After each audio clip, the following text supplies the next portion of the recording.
I'd like to welcome you to the Billionaire Mindset. I, Leinster Campbell, take you through the mindset of a billionaire. If you have this desire to become one, or even to get better at your steps in becoming a billionaire, be sure to tune in.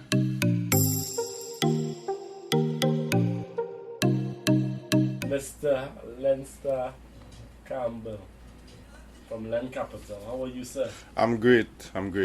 How are you this afternoon? Do you see how things going? Yes. Trying to, call on the Most High and get people involved. Mm-hmm. Because the country ain't looking good at all. It ain't looking good. We need to call on them. I agree. Yeah. I agree. But at this junction, we what business do you bring to the Street 919? Well, I know the topic of the day is what's going on in the country. Yeah. At the beginning of the program, you were talking about, which you still are talking about, calling on the Most High and praying. Yes. And I could tell you from, I would say the billionaire mindset perspective, just as you would know, that scripture verse that says, prayer without works is dead. Come on now. And, we tend to think, or we don't understand, the correlation between the spiritual world and the physical world. Right. And we also don't understand the correlation between the personal world and the business world. We think they are all separate entities, which I could tell you from my perspective, from the perspective of other billionaires, from persons in my own circle, that it's all one and the same. Right. And if you treat your personal life as you would your professional life, your personal life will be different. But we tend to think, it's my personal life. Right. It's not important to have the same rules or the same regimen in place when it comes to our personal life. Hence the reason I would boldly say today on radio that one of the reasons for the way things are is the lack of professionalism in your personal life. We don't see the importance. We don't think training is necessary. Yeah. We think that, we're a culture that believe work don't dead. And we should have off days. Right. And we should only, work Monday to Friday. And if you go out to work, you give half. And sad to say, the same thing you do in your professional space, Right. you will do in your personal space, and you wouldn't realize it. It's a reflection. Correct, because it's one and the same. So you may, if you go to work and you do your job insufficient, Yes. your boss, superior, supervisor, or even your customer would let you know that you're insufficient. Right. In your personal life, not many people are going to come to you and say, look, you're falling short. Unless it's your spouse. Your spouse will let you know, hey, in this area you're falling short. Hence the reason there are marital disputes, or common law disputes as we call them. Because when your shortcomings has been brought to light, it creates animosity. No one likes to hear, hey, I have shortcomings.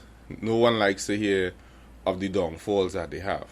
So when you hear about it, our first reaction in most instances is one of aggression. Right. But in the workplace, you're not going to get aggressive, especially if you need the job. You will go home and you'll quarrel about your boss. Right. But you at home... That's a great point too you're bringing out there. Exactly. Because sometimes you leave home and you're going home with work. Mm-hmm.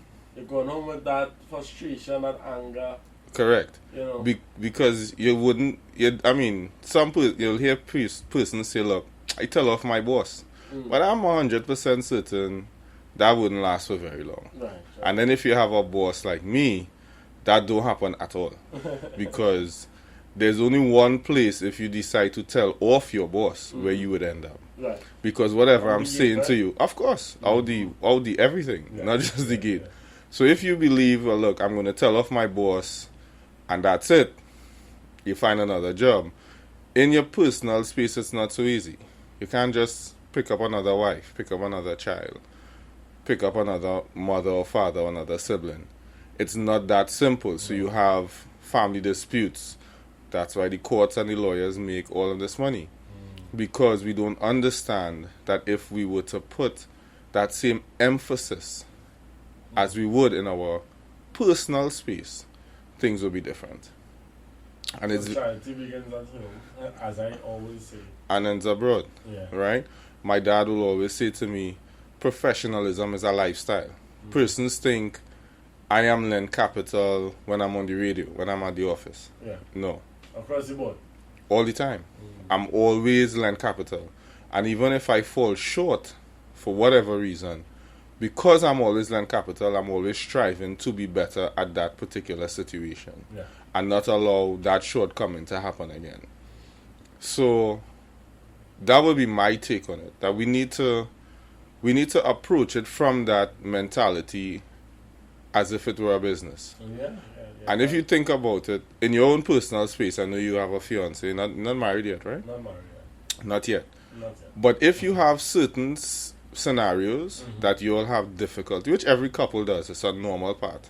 Yeah. But you treat it as a business, as a deal. You're going to see that you're going to come up with a solution because your end game is a happy marriage. Yeah. Sorry, go ahead. Yeah. And tying the whole thing there, when you read scriptures, you will see that God is a God of order as well. Of course. He's a God of order, discipline, and all these things. Right. When you have a business, you must be disciplined Right. enough so that you could see the fruits of thy labor. Correct. But what about the scripture verse that says, do not be unequally yoked with unbelievers? Truly. We think that is only for those who go to church. It's not. Unequally yoked, by definition, means somebody on the same level or the same mindset as you are. Right. So in the business, you're not. If I want to get into radio, I would need to hire a technician. Yeah. I need to hire a voice for the radio. I would need. Right? Well, you're on the top of the list, right? Yeah. And you understand the protocols to follow. Right. In the personal space, it's no different. You're not going to go into a marriage believing that, look, you want a happy marriage and your wife wants something else. It's just not going to work. The basis, the foundation is different. And it's the same thing with business. So once you understand the correlation between the two, as you just said, order, society would be different. Yes. Training would be different. Parents, children, Yes. family members, we would operate with it differently. Because when you go to work, I mean, most persons would say they don't love their job. So we're not talking about those who love their job. Let's talk about those who don't love. Right, okay. The reason they go to work is for money. Yes. They need money to pay for the Survive. car, Yes. survive, Yeah. the rent, whatever. Yeah. When you get married, it should be to have a long and happy marriage. And if that's your end game, then everything you do is going to work towards that outcome. Right. And if you're on the same page as your wife, that outcome would become much easier accomplished when both of you are on the same page. No different with society. All the things that we see, we don't understand that there's a lot of training that we lack. Yes. I could tell you from as early as I was born, inception, just my name. I did the same with my children. The training that they receive at 2 years old, when most children are just learning to say their name, I teach my children how to introduce themselves. Right. I have very simple practices that was passed down to me, I passed down to them. For example, the power behind your name. We don't understand the power of your name. Yeah. We tend to think, look, a nickname is good, which I understand. Some nicknames, it may suit the person, Right. but it's not genuinely who you are. Correct. And especially in certain communities and certain households, persons live by their nicknames. And you have never heard somebody with the nickname Chicken Teeth, and he's a multimillionaire. Chicken teeth, yes? Think about it. Yeah, you just made up that. No, well, yeah. You really have a think about it. But I mean, Well, probably not in this day and age, yeah. okay. But your names are so powerful, and why not call you a powerful name? Why not a powerful nickname? Yes. You know, like, Sir. correct. My name is Len Star Campbell. You cannot call me anything but that. Len or Star or variations of it, but nothing derogatory. I wouldn't answer to it because I was taught not to. I was taught the power behind my name. Somebody would say, well, you're thinking too trivial. But no, we as a society don't understand. The same rules that apply to becoming a billionaire applies to the society as well. In your personal space, in your spiritual space. And that allows you, because the billionaire mindset doesn't say that if you come from a billionaire, you become a billionaire. It says no. You could have nothing and you can become a billionaire with the right mindset. And all billionaires tell you their goal was never to make money. Right. When you listen to all of us speak, no matter what company or companies we own, it was never about just making money. At some point we became good at it and we started to make money because of it, but we already had the mindset that was necessary to become and also to stay a billionaire. Powerful. So, with what I see going on, I mean, I don't delve too much into, the politics and the religions and all these things. Right. But I would tell you, for a change to happen, as you said, prayer without works is dead. Correct. And there's a lot of training that has to be had for us as a people to understand if we have to be better, we'd have to do better. And you have to want to be better. What if all the praying that you're praying, I just don't want to be better? Yeah. I'm comfortable with poverty, as it were. And I'm not just talking financially, I'm talking mentality. Yes. Because there's so much information, and there's a saying that goes, information changes situations. And there's so much information now that's readily available. Yeah. Last night I was having a conversation with my son, and I'm telling him, when I was growing up, and you are on the same age as me, when we went to the library, let's say you didn't know, give me a word that you use all the time.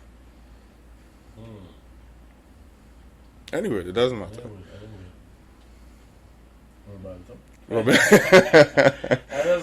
Right.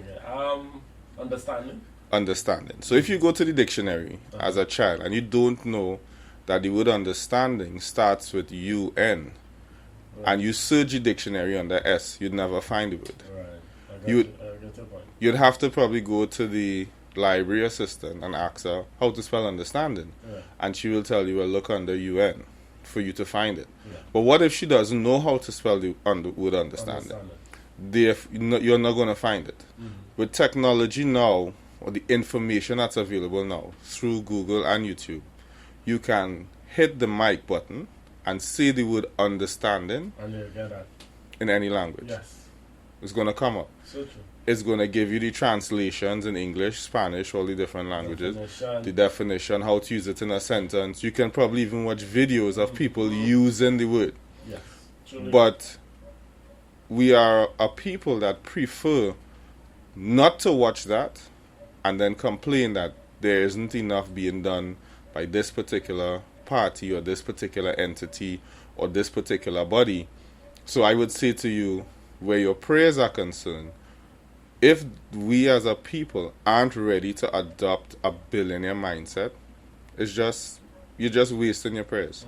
It's sad to say it that way, but in my opinion, that is what it will come down to.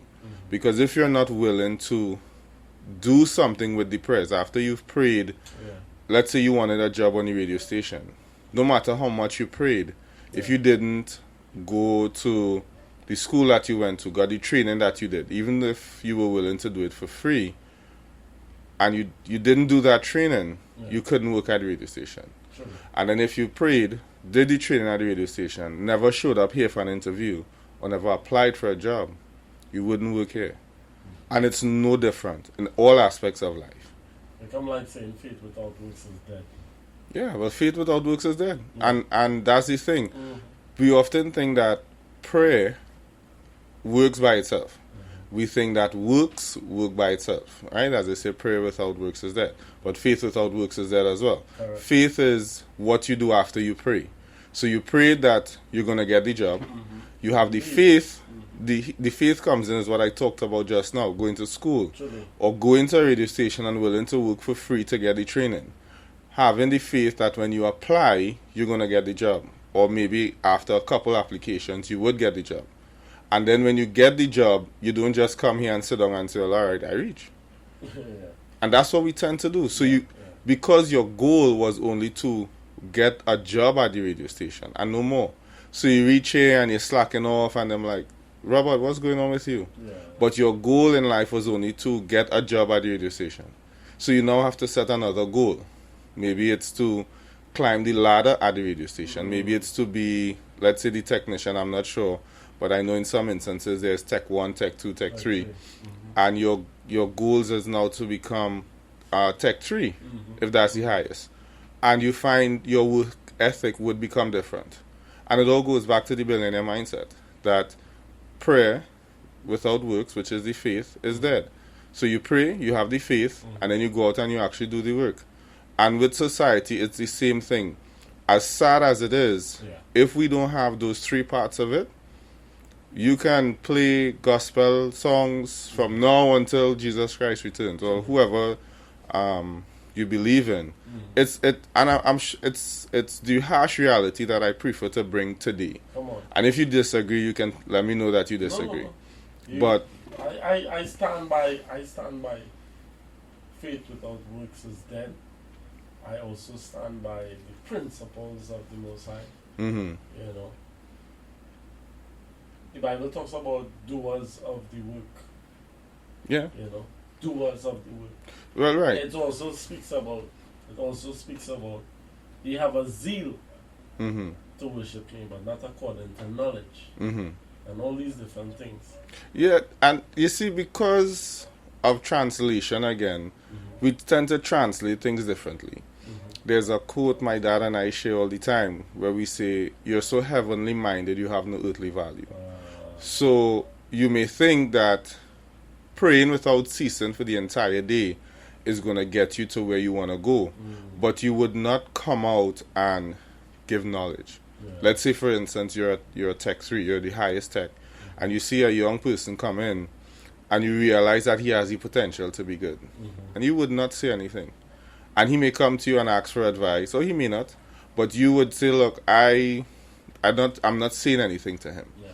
So therefore, all of your good intentions just remain that. And there's a quote that goes, the pathway to hell is paved with good intentions. Because there's no work, there's no desire to take that knowledge that you now have and apply it to the real world. Yeah, which is wisdom. Which is all boils down to wisdom. Because if I just walking around with knowledge, that's all I have. But knowledge applied is no wisdom. It's wisdom.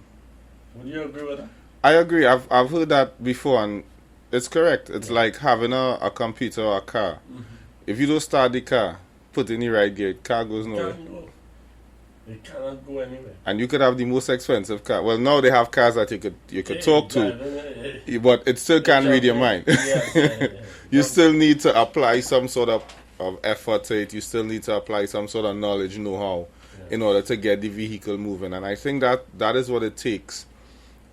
Understanding that the billionaire mindset is more than just making money. And it should be a foundation. It should be a lifestyle.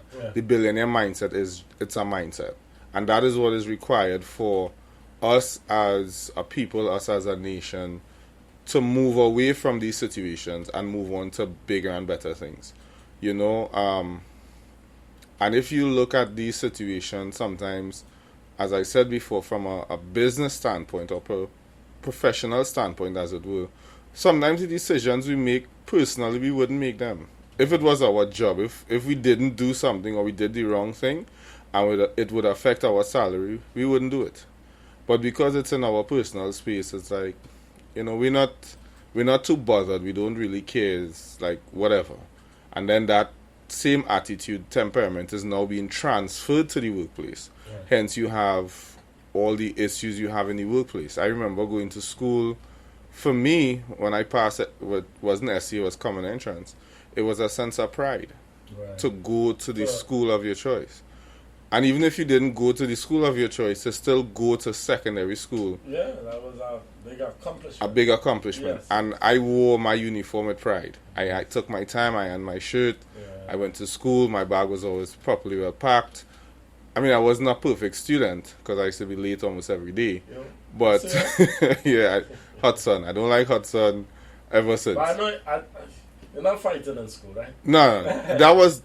I remember in the 5 years I went to school, there was probably 2 fights. Mm-hmm. And it wasn't like what I see on Facebook. Oh And my gosh. no, I'm talking about probably two guys or 2 girls just roughhousing more than normal. Yeah. And a teacher will step in, and from the time the teacher stepped in, like we had a teacher called Mr. Amon Ra. Mm-hmm. And when Mr. Amon Ra showed up, everyone was on their best behavior. So when it had that altercation in class and he showed up, that was it. There was no continuation. There was no need for security to get involved. I feel like that's the fear that we lose in our school system. Listen, them children, they will watch a teacher. They will fight, but listen, did you hear about the 4 students that stabbed the principal? Did you hear about that? No, I didn't hear about that. But that's very sad. That is sad. I remember Len Capital. Mm-hmm. I remember when I was going to school. My principal, Mm-hmm. I am afraid to watch her or him In the face. In the face. Yeah. No. They're stabbing principals. That's mad. But again, we've gone away. And what we are speaking about is the order. Correct. And the same order that God deals with. Correct. And lack of training and discipline, Well, you know, that has to be your foundation. You remember if your mom was having a conversation and a neighbor came over. Come on now. And you didn't leave the presence of the adults. Yes. Your ears will feel it. Or you'll get that look. Yes. You have to exit. Listen, I remember being embarrassed in front of elders. Mm-hmm. What? You're eating all the words that come out of my mouth inside. Correct. You don't have to hear that. No, where that gone? Yeah. Train up as child. In the way he shall grow. Come on now. That when he is old, come on, he shall not depart from it. Come on. Yeah. And we make excuses. We make excuses for the generation. We try to make everything so easy for them. I have seen where they give you awards for just showing up. And life, I remember saying to a group that I consulted that life doesn't give you awards for just showing up. Right. It doesn't. If you just show up to work, you're going to get paid for just showing up? No. If you show up to the gas station just for showing up, you're going to get gas? No. But you tell, well, okay, you need to, we've lost that training, we've lost that that tough mentality, because I could tell you, becoming a billionaire takes a different type of mentality. Right. It is not for the weak-minded, it's not for the faint of heart. Even running a country, running a family, whether it's just you and your wife, even taking charge of your own life is not for the faint of heart. Because I'm sure there are certain days you get up and like, I don't want to go on the radio and click buttons and push knobs. I could just go on the beach and relax. But you have a goal in mind. You have responsibilities. Truly. And therefore, when you have Robert Jr. or Roberto Jr., I'm not sure which, Roberto, you're going to pass on that same drive to them with the correct training and the correct mindset. And you're not going to wait till your son is 16 to start training. And that's another thing that we do. Why are we doing that? So, I mean, everything has its place. I agree with you there. Yeah. And the generation now, we make that excuse by saying, well, it's a different generation now. No. It's not. It's not. It's... And the strain us more. Why? By seeing it. Yeah. And we accept, as a society, even in the workplace, you see it all the time. You accept, or we make excuses for all the wrong things. Yeah. I have seen where here we love to party, we love carnival, which I have no qualms against. I love carnival, I love what it represents.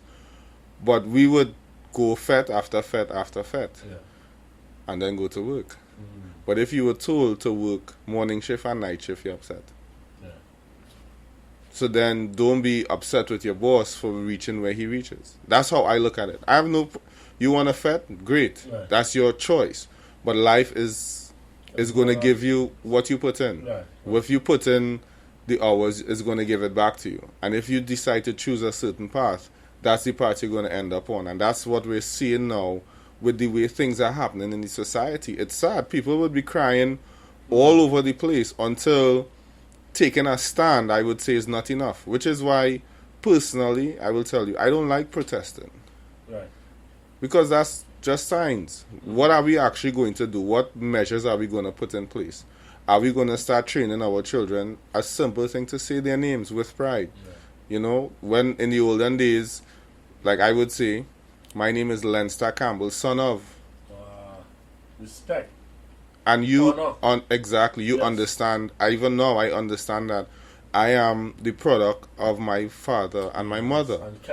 And not only that, you carry the legacy. Correct. Of your father. Correct. Yeah. And my children understand that. Yeah. So if we don't, or we're not willing to take these simple stands and take responsibility for the way things are going, sad to say it's going to continue. And it's going to get worse, and it's going to get worse. Because I looked at when we were in lockdown for some time. To me, Trinidad became very productive. Right. We were a very productive society. You weren't hearing about much fights, about much murders, or anything negative of the sort. Right. Now that we've been given the freedom to use our open space to better ourselves, it's not happening. And it's the same thing you do in the workplace. Your boss will give you an extra half an hour for lunch and you'd waste it. Yeah. You'd say, well, no, that's my lunch, or I could do whatever I want. But you would waste that free time given to you, and then you'll take a day. Now, well, I take in tomorrow anyway, so it don't matter. Rather than make the choice to be productive in the space that you're given. And you do it with your personal life, and now, hence the reason we see the way society is being run. Well said. Well said, Mr. Len Capital. You're always sharp. And Thank you very much. That, being a man as well, Mm-hmm. making sure you're always groomed, your clothes well pressed. Yes. Yes? Yeah. Mark up and things of that nature. Yes. That is also a discipline. It is. Yes. It is. So, And I noticed something the other day, Mhm. if I could share it with you. come on. You do audio, correct? Yeah. In your personal opinion, professional opinion, Mm-hmm. how long does it take to produce a 30-second ad? It all depends. Give me an average time. You can actually take an hour to perfect an ad. And 1 hour. Yeah. So how many seconds is in 1 hour? 60. No, that's a minute. That minute, right. Right. But there are a lot more. Hold on. It's 40 minutes. Well, that's exactly my point. Look Yeah. how many seconds it takes to produce a Yeah. 30-second ad. Yeah. And that is with all the right equipment, all the right tools. If you don't have the tools, it's going to take you more than an hour. Right. If you have to run by a friend to borrow his laptop, go over the road to get some software to translate Yeah. it or convert it, go somewhere else to transcribe it, it's going to take you way more than an hour, correct? But all of that goes towards producing a 30-second ad. Yeah. And it's the same thing with your image. We want everything done. That's how society believes that everything should be done overnight, in the blink of an eye. It takes time. So success is the same way. Yeah. So you can tell when you look at, and I always admire persons who look on, and I don't understand those who don't. Look at the persons who are successful in their space. They take their time at whatever they do. You might say, well, why they funny so, and why you so, but you weird. Yeah. But we would take time to do all the negative things. Your image, for me, my image is, this is who I am. Yes. As I said, Branded from head to toe. even if you see me in a short pants going on the court, I'm still branded. I shut my laptop in saying Len Not Capital. yet. Because this laptop is 2 weeks old. That's the only reason it hasn't been branded Okay. yet. Yeah. But you know, I have You pull out your laptop, you know. Of course, but the bag that it's in is branded. You know. Yes. Yeah. See? Everything is branded because I understand the importance of branded. And I like seeing my name everywhere. I love it. So I understand the importance of it and I understand what I represent. Every time I look at that word, that's my name. And I take that pride. I feel that sense of pride knowing that I am Len Capital. So everything I do represents that name. Wow. Lenstar, thanks so much for coming through. Thanks so much for having me. Yeah. Any closing comments? My closing... Any you know, what I would want you to really put out in the atmosphere is that hopefulness for TNT. You know, because I watch you as a man of respect and you strategize. You take your time, as you said. You take your time and think about things. Right. And I would want you to, especially the youth, tell the youth something to uplift their spirits with this time. In this time, I would say, just as my name signifies, a star shines brightest in utmost darkness. After there's been rain, thunderstorms, roofs have been blown out, houses have been lost, immense flooding, a star shines. So it means even though we're going through this dark time, there is a star shining. There is something to be learned. Yes. But we have to be willing to learn what it is. And, you know, despite your religious background or beliefs, what we lack as a society is love. Even in the business place, we lack that love. And if you love what you do, you treat it differently. Yeah. If you love your fellow man or your brother, or your sister, or your neighbor as you should, you would treat them differently. And you would also understand, and it's happened to me, that if you come to work today, I came to the radio station today, and you were in a foul mood, if I operate from a place of love, I will know that's not you. The society now says that, look, if Robert is in a foul mood, I should counteract that with being in a foul mood. But if I decided to treat you out of love, you know what he'll do? When I leave here, he'll call me, "What's up? Bro, I'm sorry about how I carry on with you on the radio today." And one of my favorite quotes I love to use, all my friends know me for saying it, is, "You're my personal friend. You're my personal friend. Right. I know you very well. So I'm not going to allow a single situation to change the way I may operate with you." And if we operated out of love, I mean, really understand what the word is, maybe we don't know. Yes. If we truly operated from that foundation, things would start to be different. Because now there would not be all this aggression. Yeah. Somebody give you a bad drive, you're ready to jump out your vehicle. You know, a man bonks you, want to start to use profanity. Bro, apologize. Again, understanding that the billionaire mindset. Because as I said, if I walked in here today and you were in a foul mood and I made it worse, we wouldn't have a program. But if I said, bro, I'm not sure what's going on with you today, you're not yourself, but here's what, I'll probably come back next week and we'll try it again. You will operate with me differently. Now, society is going to say, well, he's a punk where Robert tell him off and he put his tail between his legs. But no, the love that I have for you, the respect I have for you, is going to allow our friendship to blossom through that situation. Right. And that's what I would say to the world or anybody listening to the sound of my voice, that we need to operate with love first. So be it. Yes. So be it. So, TNT, you heard from Lenstar Campbell. And listen, you always welcome with gifts. Yes. You know my throat was dry, man. Well, I heard you talking and singing psalms, and I know how those preachers is going. So I grew up in the church, you know, they call it quoting scripture and things. Of course, you know, after service care, they will call it. You get a glass of orange juice and sweet bread. You have to preach. How come you didn't bring the sweet bread? I couldn't find any. Okay. Thanks so much for passing through. No problem. Thanks for having me. Lenstar Campbell.